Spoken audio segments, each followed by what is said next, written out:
In the previous video, we covered Xiao Yan's late-night assassination of Liu Shi and revealed the story behind why Xun'er has always been in love with him.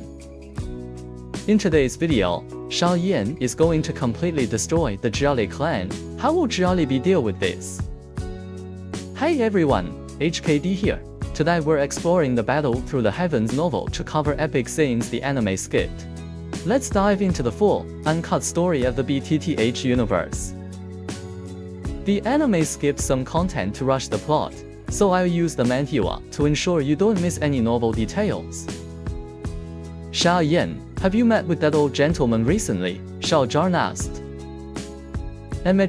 He's actually planning to take me on as his apprentice, Xiao Yan replied, making his father exclaim in excitement. Great! Truly, a powerful father has no weak sons. In the original novel, Xiao became even more ecstatic upon hearing that Xiao Yan had been taken in as an apprentice by Yao Lao. He paced back and forth in the hall, rubbing his hands together in excitement, and shouted, I knew my son was no ordinary person. Damn it, if anyone dares to call him a trash again, I'll slap them to death on the spot.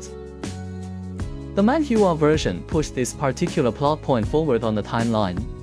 In the original novel, this conversation only took place after the death of Jia No. Following that, Xiao asked Xiao Yan for a favor. He wondered if Yao Lao would be willing to share the pure recipe for the healing medicine. Feeling that Yao Lao had already helped the Xia clan so much, he wanted to do his part by managing the herb reserves as a way to repay the kindness. In fact, in the original novel, it was Xiao himself who personally asked Yao Lao for the pure recipe.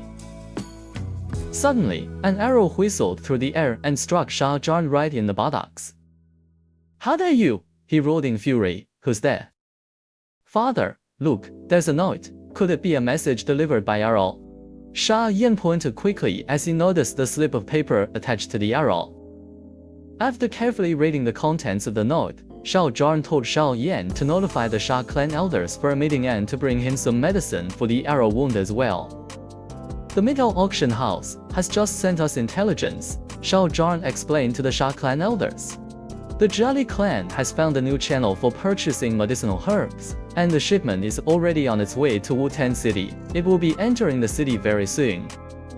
The first elder said in great delight, excellent, if we don't ambush them now, then when? Keep your cool, I suspect this might be a trap, Xiao said warily. The second elder added excitedly, why hesitate? Even if it is a trap, the entire Xia clan is mobilized. Do you think we're actually afraid of them? Stop wasting time. Before Xiao could even stop him, the first elder gave the order, spread the word. Set up an ambush 10 kilometers outside Wutan City and intercept the Jia clan's transport convoy. Xiao Yan had already set up his ambush 15 kilometers outside Wutan City. If there were any real intelligence, Ya Fei would have notified me directly instead of my father. I'm afraid this is a trap, he said. As the words left his mouth, the Jia clan's transport convoy appeared in sight. In the original novel, the ambush on the Jia clan's transport convoy was entirely Xiao Yan's doing. Xiao was not involved at all. The morning after the late-night assassination of Liu Shi, Xiao Yan visited the metal auction house to deliver the 5 chi gathering impaled as payment to Ya Fei. From her, he learned that the Jia clan had purchased medicinal herbs worth 100,000 gold coins from another city. However, they had only paid a deposit of 100,000, leaving the remaining 300,000 as debt. Xiao Yan planned to burn all the herbs being transported, aiming to push the nearly bankrupt Jia clan over the edge and finish them off for good. However, things were not as they seemed. The Jia clan's transport convoy was not only guarded by a 3-star Da-dosher, but even a Doling was among their ranks. This lineup is enough to wipe out the entire Xia clan in one fell swoop, Xiao Yan thought in a rage. I get it now, Jia B, you despicable coward. You're the one who forced my hand. It turns out Jia B had somehow tracked down Liu Shi's teacher to seek revenge for his disciple. Humph, regardless, the grudge of murdering my disciple is irreconcilable. Liu Shi's teacher roared in fury, Xiao clan, I will make sure to hunt every last one of you down and wipe you out. Jia Lao then revealed to him that they had previously impersonated the metal auction house to deliver fake intelligence to the Xia clan. Their goal was to lure the Xia clan into an ambush, where they could then launch a devastating counterattack and wipe out the entire Xia clan in one fell swoop. However, in the original novel, Liao Shi's teacher never makes an appearance.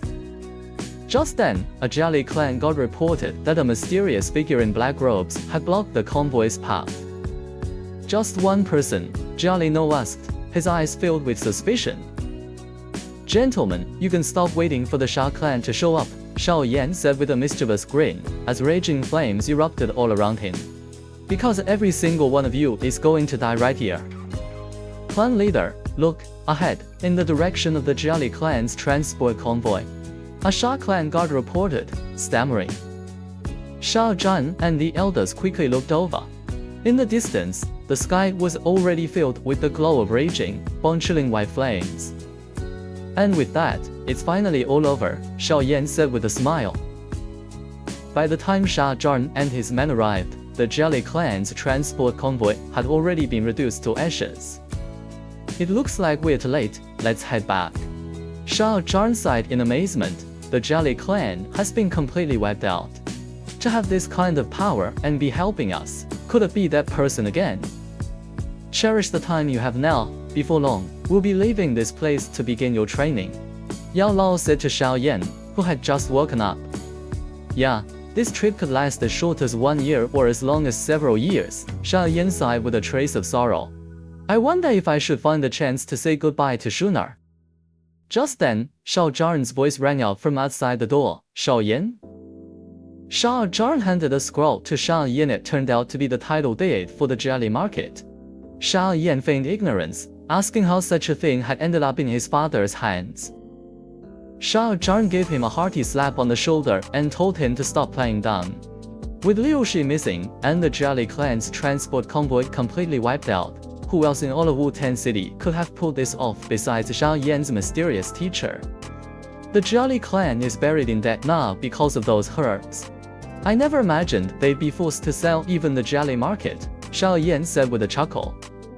"I bet that old fox Jia B is so frustrated he's ready to bang his head against the wall right about now," Xiao Zhan added, gloating over his rival's misfortune.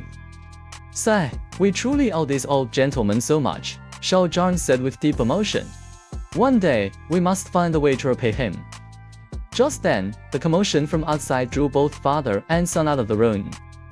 "Xiao Yan, come look," an excited Xun'er called out to him. "The recruitment for Xun'er Academy has finally begun." In the next video, enrollment for the Xun'er Academy has finally begun. However, Xiao Yan still needs to go on a training journey with Yao Lao. Will he sign up? Thanks for watching. If you liked the breakdown, drop a like. I'm HKD, bringing you more exclusive BTTH novel content soon. Subscribe so you don't miss out. See you in the next one. Peace.